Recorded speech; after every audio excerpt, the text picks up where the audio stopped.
I did not grow up to want to be a writer. It was a God assignment. And it was the last thing that I ever expected to do. So I say that just to throw this out to you, to be open, because you never know what God's going to ask you to do.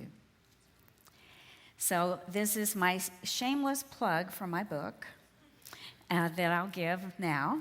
And it is a book that every Christian family in America needs to have. It will equip the whole family with everything that you need to know to understand the founding of this country, the true founding, the rich heritage that we have in this nation of faith. The biblical foundations, our founding documents, and the founder's worldview, which is the most important key. Worldview is the key.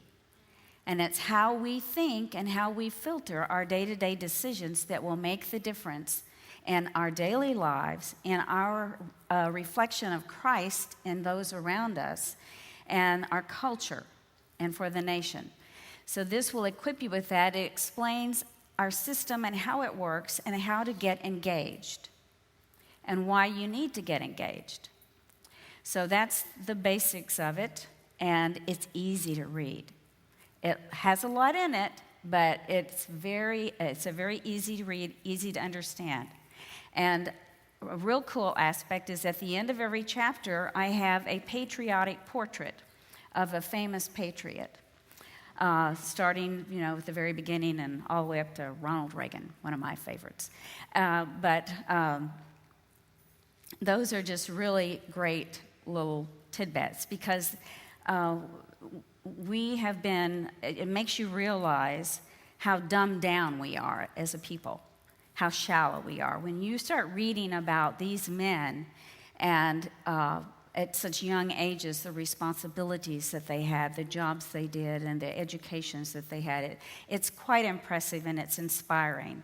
And I felt really stupid when I was studying up on all that. It's like, wow, who? But anyway, tonight, I'm just going to I want to talk to you about some things that are important. I'm titling this, We the People Hold These Truths. Monday is September 17th. Does anybody know what that is? Well, you know. But I heard you say that. That's good. It's Constitution Day. We have two beautiful documents that this nation was founded on. We have the Declaration of Independence and we have the Constitution. One is celebrated every year. The other one has a date on the calendar and nobody knows it's there. And why that is, I don't know. I haven't pondered it heavily yet to figure that out, but they are divinely tied together, and they should both be celebrated. In fact, it's written in our law that the schools are supposed to acknowledge Constitution Day. They're supposed to do an activity or something that honors the Constitution. So obviously it's not being done. And some teachers I talk to, they go, a Constitution Day? They don't even know there's a Constitution Day. So I just wanted to point that out to you. And I would encourage you on Monday to get a copy of the Constitution and read it. It's really a very short read. It's not very long. I mean, you would think that the document of the founding of a nation would be lengthy, but it's not. It's very short. So what I'd like to do is I'd like to look at the preamble. Since this is coming up, I want to read the preamble. And I have a PowerPoint. If you can go ahead and put up the comparison, I think that might be the easiest thing to do. Okay.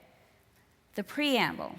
We, the people of the United States, in order to form a more perfect union, establish justice, ensure domestic tranquility, provide for the common defense, promote the general welfare, and secure the blessings of liberty to ourselves and our posterity, do ordain and establish this Constitution for the United States of America. I added the little 1, 2, 3, 4, 5 because it's laying out in this what the articles are going to be, how the government is going to be formed. And then the Declaration sets, between the two of them, they set forth the duties of what good government is supposed to be. And the Declaration is we hold these truths to be self-evident, that all men are created equal, that they are endowed by their Creator with certain inalienable rights. Among these are life, liberty, and the pursuit of happiness. That to secure these rights, governments are instituted among men, deriving their just powers from the consent of the governed. So, who's in charge of this government? You are. We are. All of us are. And how much more so are we responsible for the way things go as the body of Christ? Because you have to understand that our founders grew up as little kids. They learned to read from the Bible. They knew the Bible inside out.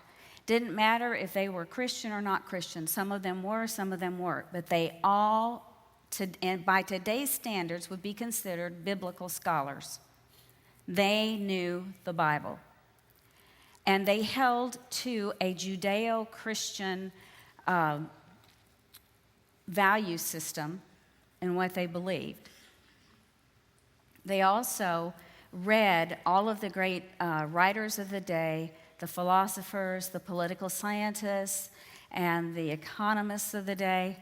And all of those men and their writings, they all had the same biblical understanding of the world. So they had a real biblical worldview. The colonies, when they were started, they had they set up the church to be separate from their local government. But the local government was structured like the church government, because most of their churches had a congregational system where it was we the people. And so that's kind of how we came into all of these. Because the founders had such an understanding of the Bible and understood the fall of man, they believed that if you put a man in charge, which was the norm for the world at that time, that every country was ruled by a man, that they would be biased, they would be corrupt, they would be all-powerful, and it would not be a just system. They would abuse it. So because of that, they created a system where they separated out the powers so that it would be not a rule by man or any one branch of government, but it would be by the rule of law. So we're built on the rule of law. That's what the Constitution is. It's our law. And they enumerated, they listed the powers, they listed what the government could do. And anything that they didn't say they could do, they were not to do, or it was left to the states to do. So as we, the people, it is our responsibility to understand how this works. We don't come out and, well, this is what we shouldn't do. What we do is we go out and we vote. And we get all excited, or some of us get excited during elections, and we show up and we vote. Then, after the election, we go home and we get busy with our lives, and that's the last we think of it until, oh, wait, they did what? They passed this bill? What? Ooh, I don't like that. That's not good. And we don't pay attention to what they're doing after we elect them. Well, the whole idea behind we, the people, as the governing body, is that we are not supposed to just show up on election day and vote. We are supposed to be so engaged that we understand what the issues are, and that we go and we participate in the whole political process. That means vetting candidates, making sure that you got candidates out there that represent your viewpoint. Every church in the nation should be putting people forth to run for office. We need more people to step up and do it. It's not for people who are faint-hearted at all. As you can tell, when you run for office, you open up yourself to everything. But we need Christians. So we need to engage in vetting the candidates. We need to and find out where they stand. Do they agree with our core values? And then educate others. We only have about 50% of our population that actually registers and votes. In the church, there's only about 50% of Christians that register, and I don't know how many of them actually go vote. So we're not really doing our job. The only reason we have a United States of America is because during the colonial period, we had pastors that were called the Black-Robed Brigade because they wore black robes to preach. But they were preaching liberty. They were preaching free enterprise. They were preaching the issues of the day and the things that were coming down from the king, all these edicts and the rights and things that were being taken away from them, and they were preaching that from their pulpits. They were like the local newspaper. And they would do that from a biblical perspective and educate their people. And that is why we had the American Revolution. But prior to their doing that, something else happened. And I have this quote that I just found that was really cool, that John Adams wrote in a letter. In 1818, he wrote this to a friend of his about what the real American Revolution was. But what do we mean by the American Revolution? Do we mean the American War? The revolution was effected before the war commenced. The revolution was in the minds and hearts of the people, a change in their religious sentiments, of their duties and obligations. This radical change in the principles, opinions, sentiments, and affections of the people was the real American Revolution. And that is what we need today. We need that. Our system only works when you have a moral and religious people that believe in personal responsibility. And we've lost that. And our system is imploding from the inside. And by design, from our enemies who planned it that way. They knew they could get in and they could change the minds and the hearts of the people. Slowly, bit by bit, and that's what's happened. But we have the truth. We have the truth on our side. We have Christ in us, the hope of glory. And so it is up to us to be open to the absolute truth and to search out the matter for ourselves. An example of someone who did that is Frederick Douglass. Frederick Douglass was an awesome man of God. He was born a slave, and he would observe, at a very young age, he would observe his elders and his family, and he would listen to the stories. And they would tell stories of relatives that had escaped from slavery. So when he was 6 years old, he decided, that's what I'm going to do. I'm going to escape from slavery. And so he makes his plans. So he starts thinking, well, gosh, if I'm going to be a free man, I need to know some stuff. Now, how this little kid figured this out, I don't know. I would just say the guy is brilliant.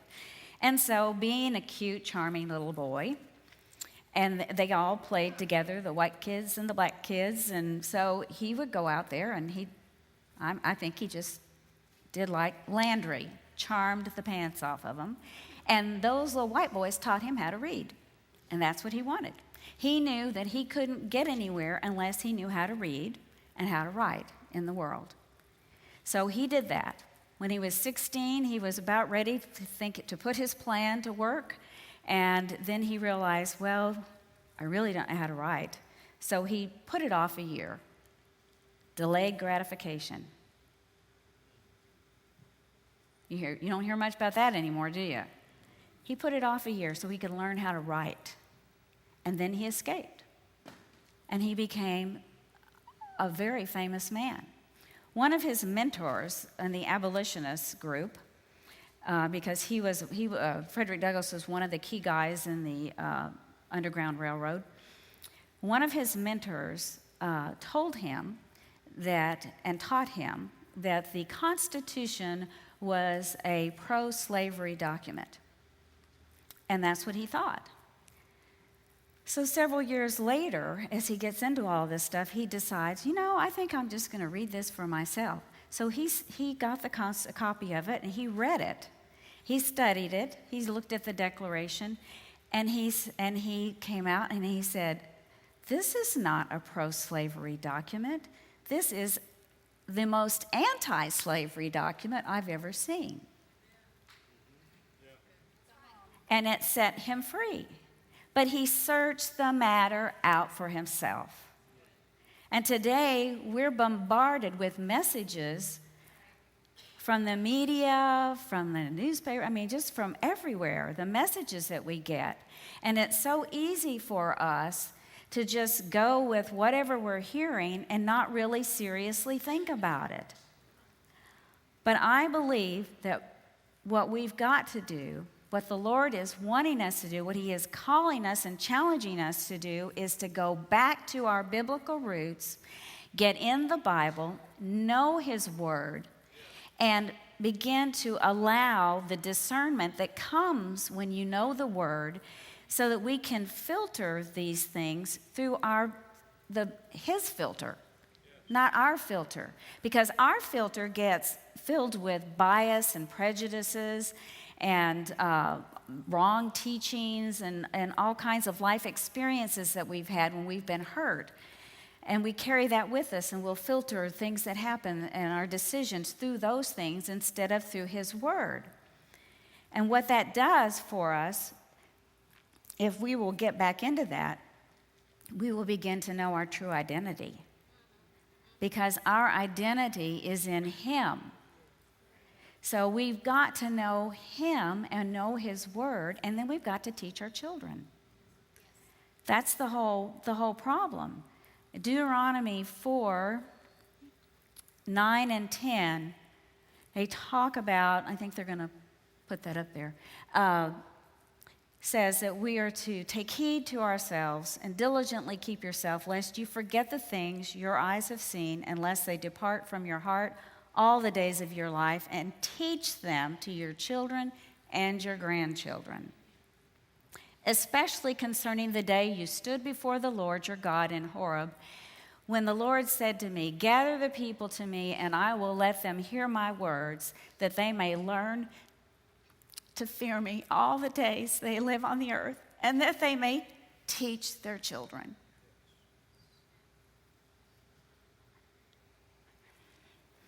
They didn't do that. We haven't done that. So we've lost our identity. We've lost our identity by not passing these things to our children, to each generation. So you've got one generation that serves the Lord, and another generation that serves the devil, and it's back and forth, and it only takes a generation before all of our freedoms are lost. You're not born, it doesn't come through the bloodstream, like Ronald Reagan, his great quote. It doesn't just happen. I wish it would. Just give me an infusion, boom, and you know everything. And you've got the right thinking. But it takes intentional parenting and raising them up in the Word and teaching them how to filter their decisions that way. And teaching them the history of our nation, because it is no longer taught in the schools. In fact, it's been rewritten by the modern historians. The same modern historians who want to separate the Declaration from the Constitution. but they go together. They are divinely tied together. But if they separate it, then it makes it easier to say that the Constitution is living, breathing something that I can make what I want it to be. If they're stayed together and they're acknowledged as being divinely tied together, then that's unchangeable. It's like the Word of God. The Constitution is like that. It's not supposed to be changeable because it was written from the hearts of men who believed in covenant relationship. So we have got to step up to the plate as a people and take responsibility for ourselves, to engage and educate ourselves, teach our children, and make sure that they know that it is their responsibility to teach their children. And that is how you secure the future for this country. Now, Pastor Joel has been telling us that we have to, that we should vote our righteousness. And so I got to thinking about that, and I thought, well, yeah, okay, vote righteousness. Yes, vote righteousness. But what does that really mean? What does that really mean? So I started studying up on it, and I did a little search on it, and lo and behold, the righteousness of God is embodied in the Ten Commandments. So the Ten Commandments represents the righteousness of God. And what I find very interesting is that you can find the principles in the Ten Commandments in the Declaration of Independence. So when you're looking at a standard and looking at candidates or how you're going to vote on certain issues and things, you can just go to the life, liberty, and pursuit of happiness, which is pursuit of personal interest. Then you'll know how you should vote. So what gives you the most freedom? To pursue your personal interests, your economic desires, without being hindered. To be able to preach the gospel without being hindered. To raise your children without being told you can't do this or that. To be able to teach your children at home. To have all these choices. You just think about the life, the liberty, the pursuit of happiness. All the freedoms that we have that we take for granted because we have gotten a little fat and lazy in our dealings with things, our responsibilities. We haven't stepped up to it. But it's time. God is challenging us to do that. Out of Frederick Douglass's experience, he formulated his life philosophy that goes along with this very easily. And it's so beautiful. Just like the Declaration and the Constitution are very beautiful documents. And it's a very easy thing to look at. And it's number one is respect for the Constitution, which is the rule of law. Number two was respect for life, respecting all life at the beginning and at the end, and everything in between. Number three was a limited government, being able to keep the fruit of your labor, to have the opportunities to pursue those pursuits and to be able to keep that. And the last one was that if a man doesn't work, he doesn't eat. Personal responsibility. So that's how he formulated that as his life philosophy. And I think it's a good way to look at how you stand on issues, too. It's very simple and very easy. So I challenge you to step up, to take the challenge, to get in the Word, to teach your children, to teach them how to make decisions based on the Word of God. I mean, I drove Kelly crazy. absolutely crazy during her years growing up saying, what does the word say about that? You go in your room and you pray, and then you tell me what God tells you to do about that. I was tough. A little bit crazy, but it worked. So I just challenge you to do it, because we are on a precipice and we can't continue the way we are. And if we want our children and grandchildren to enjoy what we've been able to enjoy, then we have to take responsibility. We have to make the commitment. So I just challenge you to make that commitment tonight, that you will engage, you will get involved. I have some sheets that give some resources that will help if you need to know where to go to look for certain things to educate yourself further. And I also challenge you to buy the book and read it. It makes a good Bible study for a family, especially if your kids are coming out of the public schools and they're going to college soon. They will be inundated by a very Marxist mentality in the universities, and they need to know the truth before they go. Thank you.